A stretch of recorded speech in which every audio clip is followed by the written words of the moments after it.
Jean-Claude Amessen qui est avec nous aussi. Vous êtes intéressé particulièrement au cadre conceptuel qu'amenait à la FIRA la Convention des Nations Unies relative aux droits des personnes handicapées. C'est ce qui fait un peu l'originalité de la FIRA, de cette dimension supplémentaire peut-être par rapport à d'autres organismes. Je crois qu'il y a beaucoup de points, comme le disait Axel Kahn, qui font l'originalité de la FIRA et qui font que, ne serait-ce que son fonctionnement est passionnant. Il y a son caractère transdisciplinaire, il y a son caractère international. Le comité scientifique et le comité éthique sont composés de membres qui viennent de différents pays, mêlent des personnes en situation de handicap et des personnes qui ne sont pas ou qui sont moins en situation de handicap. Donc c'est cette ouverture qui fait une des originalités de la réflexion. Et la deuxième, en effet, Axel Kahn mentionnait la loi de 2005. La convention de décembre 2006 de l'ONU ajoute, que la France a ratifiée, ajoute une dimension qui est importante, qui est complémentaire, et qui est que, au fond, un handicap provient autant du problème physiologique que vit la personne que des obstacles que la société met à son accès à ses droits fondamentaux. Et donc, ce qu'il y a de très original dans la démarche de la FIRA, c'est que la recherche et l'application de la recherche a comme but l'appropriation, le développement de l'autonomie de la personne et son accès, ou l'accès de ces personnes à leurs droits fondamentaux. Et donc c'est moi c'est le seul cas que je connaisse, c'est la seule instance que je connaisse, dans lequel une démarche scientifique de recherche appliquée est mise au service non pas de l'invention d'une application particulière, aussi performante soit-elle, mais au service d'un élargissement de l'accès aux droits des personnes. Le deuxième but, c'est que cette expérience, une fois qu'elle réussit, soit transmissible et communicable. Et donc il y a un autre aspect qui est très important, c'est l'aspect pédagogique. C'est-à-dire qu'à partir du moment, alors je reviens, les projets de la FIRA sont des projets qui associent à part égale des associations de personnes handicapées et des universitaires ou des chercheurs. Et donc, ce n'est pas des associations de personnes handicapées qui assistent des chercheurs, ce sont des projets qui sont conçus en partenariat. Et donc, il y a une possibilité pour les personnes de s'approprier les résultats de cette recherche et donc de les transmettre en tant que pairs à d'autres personnes. Donc, je crois que cette vertu pédagogique qui mériterait d'être démultipliée, parce que si ces 3 projets qui vont diffuser leurs résultats, ou si c'est 10 projets ou 30 projets qui vont diffuser leurs résultats, ça fait une différence. Mais je crois que cet ancrage dans la citoyenneté, l'autonomie, l'accès aux droits fondamentaux fait toute l'originalité de la démarche. Et puis le fait, ce que Axel Kahn mentionnait, qu'il ne s'agit pas d'une vision ou d'un abord du handicap dans sa dimension médicale, qui est très importante, mais dans sa dimension humaine, de citoyenneté, d'autonomie et d'accès aux droits. Un outil pédagogique, en fait. La FIRA propose, vous le disiez à l'instant, à la valeur d'exemple.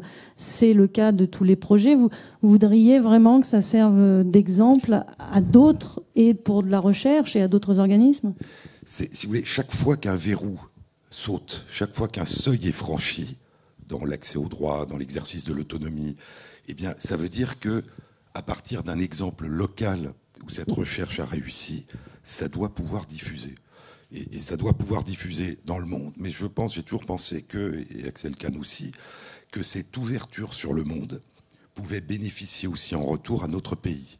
Notre pays est très en retard par rapport à beaucoup de pays européens et non européens dans l'accès à la citoyenneté des personnes handicapées. Et donc, ce qui se découvre avec l'aide de la France dans le monde de nouveau peut revenir en tant qu'exemple et nous montrer, indépendamment des expériences qui vont être réussies en France, ce que nous pouvons changer et ce que nous pouvons faire. Donc je crois que cette vertu pédagogique ou ce pari pédagogique est essentiel. La recherche comme un moyen non seulement de résoudre un problème là où il se pose, mais de diffuser largement en montrant que des solutions sont possibles et sont applicables ailleurs. Axel Kahn, un mot peut-être sur cette valeur d'exemplarité de la FIRA, cette incitation justement à amener d'autres acteurs à faire le même type de recherche, à remettre sur le devant de la scène la recherche appliquée ? La valeur d'exemplarité de la FIRA, au départ, est beaucoup plus large que cela. C'est l'évidence, voire même la centralité dans un projet républicain de la solidarité.